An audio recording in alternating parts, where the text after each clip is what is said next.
Hello, everyone, and welcome back to Be Good Leadership. I'm Ronnie Caldwell, where we talk about all things leadership, but especially in education, as well as, hey, how do we be good for the people who we lead and who we meet in our everyday lives? So, today I want to talk a little bit about vulnerability. And vulnerability, Brene Brown, probably the godmother, I don't know if we can call it a vulnerability, if you will. And vulnerability is important. But what I want to talk a little bit about, and I think she does a good job of this in some of her books and some of her other talks that I've heard from her, is vulnerability does not equal oversharing. Okay. And I think where people make a mistake on this, and I don't want to lose anybody on it, is just that it's part of my belief that there also needs to be a certain amount of happy detachment from different aspects of work. And I've wrestled back and forth with the idea that there is a movement of you need to bring your full self to work, everything you are and your whole being to work. And I'm not always sure about that. I'm not always sure about that. And I guess as I get older, more and more, um, I start to feel like, man, people actually need to protect themselves by also not necessarily feeling like you need to bring your entire self to work. And that maybe there are certain people who can hear certain things about your life and that's responsible and safe to talk to about those things. And sometimes, you don't need to. And while I think vulnerability is important, I think we have to be careful about what is vulnerability versus just oversharing to a point where maybe we lose credibility, or we also might just lose people, or give people a bad impression of us, or impression that's not necessarily justified because we had a moment where we just needed to right? And I know I've talked about creating a psychologically safe environment, environments where people don't have to be perfect. And I think that that's true. And I think that's ideal. But I've seen, and I have to actually talk about what I've seen. I've seen people be hurt through being vulnerable and really going into oversharing in an environment that wasn't completely psychologically safe or and to their detriment.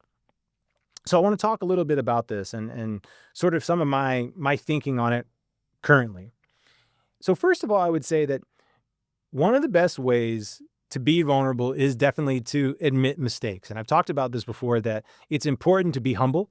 It's important to admit particular mistakes or talk about when you've tried something and didn't quite do it as well as you wanted to do. I think that that's really, really important when it comes to raising a family. As a father, it was important for me to tell stories where I had made mistakes. Um, at work, it's important to be humorous. Sometimes, I mean, humor. So much of our humor and funny jokes are about when we're just not quite perfect or we do something ridiculous. That's important. But I think what we have to be careful about is when we're in the workspace or when we're with particular audiences, knowing your audience and knowing when is it worthwhile where you're sharing a story about mistakes you've made without losing credibility, without making yourself seem like you just can't handle the job, that you are just, like for instance, there a particular time, I think for all states and purposes, she was a good teacher, had a moment where she just shared how she was going through some things. She shared stuff about her personal life. And I was an AP at the time. I was an AP at the time. And she started sharing about her personal life. She started sharing, just different things she was going through in her relationship. And then it got into stuff that she had kind of went through in previous relationships at previous schools. And then it got into her own feelings about sometimes, like she just gets into the classroom and she had to do so much to keep herself from just like yelling at kids. Now, she did say she didn't do that and that no one had ever reported her doing that. I had never heard her yell at kids, but she was talking about this. She was talking about this. And she left the room and I was like, oh man, she's going through a tough time. But that conversation led to a whole different relationship she ended up having with my boss at the time, because my boss, from her sharing all these things about her past and everything else, no longer trusted her because he had created based on that one conversation, he just was naturally like, well, if this is the kind of person who wants to yell at kids sometimes, or this is the kind of person who has gone through all that, can we really trust her as a teacher? Now, none of her behavior had given us any reason to not trust her. But I always think back, if what if she had come into that meeting to just say, you know what, I'm really struggling right now and I'm feeling kind of low, I'm a little bit stressed out. And there's some stuff going on at home and I'm not feeling my best self. And I just want to know, like, I don't know, do you guys notice anything, or just let me know if that's coming out in my work? And we would have said no, right? And she was being vulnerable by saying she was going through some stuff. She would have been being vulnerable by saying she's going through some stuff and she's worried about whether it's affecting, or she's feeling like maybe it's affecting her work. And then she's asking us, do we notice anything? Where the only thing we could say at the time was no.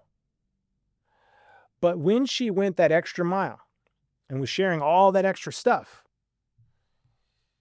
that was maybe oversharing.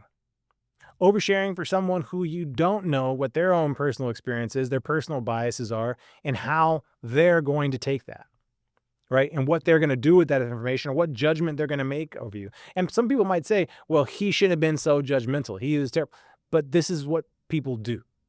So it's also an understanding of what are the realities of people, and not trying to act as if everyone is perfectly accepting of all things, which we know is not the case.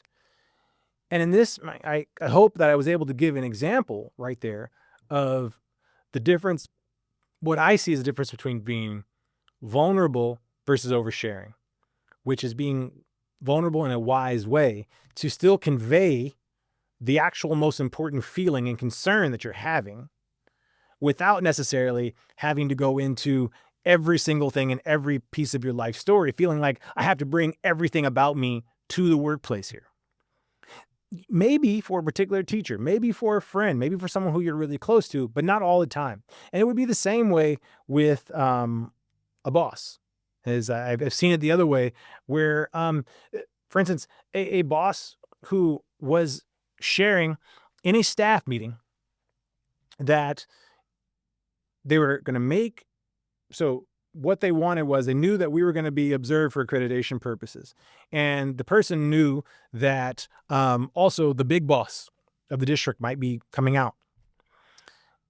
And the person said, hey, and you just make sure that, I know you're nervous. So here's the vulnerable part. He goes, I know you're nervous, and I know that, that might make you a little anxious. He goes, because it did me, and it makes sense for you guys to be anxious and nervous, but just do what I used to do. Like, I wasn't a great teacher. And I would just do the dog and pony show. Just make sure, for that day, you just know the little things you need to do. Just check the boxes, and just because it's just for them to see. So they see that day. I mean, just make sure you look, the part. So in the course of that, I think he was being vulnerable by saying that he had been in the situation before where, he's nervous about people coming to see his classroom. But then he instantly loses credibility by saying, I knew I was a mediocre teacher, but I also knew how to fake it, essentially, and give him a dog and pony show when people needed to come see me. So that spoke to his professionalism. That spoke to, it also made, why would anyone want to go the extra mile or take advice and feedback from someone who said, even while they were a teacher, they didn't try to get better, basically, and were also willing to deceive their boss, and then is asking the rest of the staff to deceive their boss, right? So I think that's where it's really important for us to make sure that we can be vulnerable, but not overshare, and not lose credibility, because that person lost credibility very quickly with that story, which I think he was trying to connect in some way. Now, I think it's also important, a very important part of vulnerability is, and to do it well, is to share your learning process. Share the learning process. Share what it is that you are going through, what you're learning. And then, as I said before, there might be mistakes in that, or to let someone know that, hey, I'm not the best at this yet. To let someone know to say, you know what, I haven't observed many classrooms, but I want to really observe some classrooms this year because I want to get to know what you guys do. And I want to feel like I can be a legit support. And I can't support you to the best of my ability until I get better at seeing you in your classroom, until I actually practice actually being, around, knowing what you do, and then also a practice my giving feedback.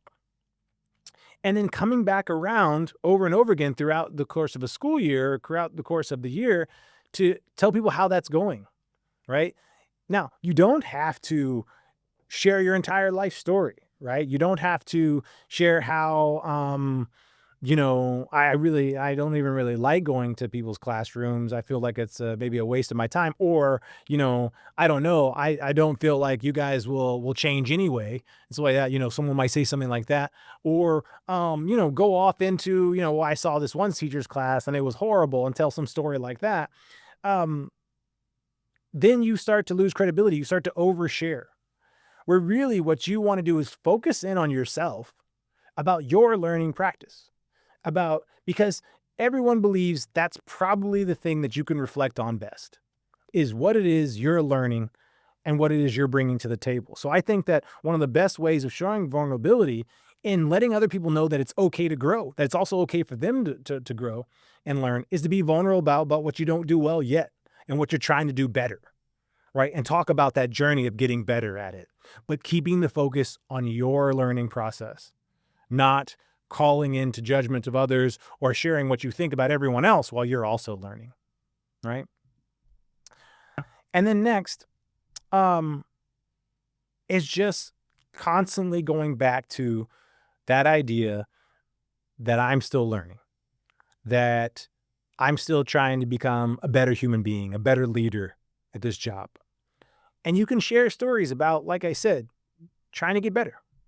And you have to be wise about it. But what you want really from it is you hope that by sharing this vulnerability, others feel okay to also be vulnerable, to also admit their mistakes, to also say, okay, I'm willing to learn and grow. But I think it's 100% okay because of my attitude towards happy detachment to keep those stories professional, to keep those stories very much tied to how they interact with who you are as a professional and what you're doing at the job. And if it comes to very painful personal stories that you just feel like you have to share, I think that you need to be circumspect about who you share those with. You need to think about what's the relationship that you already have. Has that trust been established? Does someone know you enough for you to share that with them? And so I think that it's a line that you always have to be very aware of, that line between vulnerability and oversharing. But I feel like being able to admit mistakes without losing credibility is important. And that is most likely accomplished by looking at the context of the work and sharing your learning journey, sharing the bumps along the road that are very particular to the work environment, to who you have been as a teacher, to who you are as a leader, but being very, very careful that you're not oversharing things that actually call into question other people's abilities and or call into question whether or not you can be depended upon, whether or not you are someone who is upstanding, has the ethics, has the self-regulation to continue leading, working with, and being someone who's dependable and reliable for your team. As always, the advice is free and you don't have to take it. Y'all be good.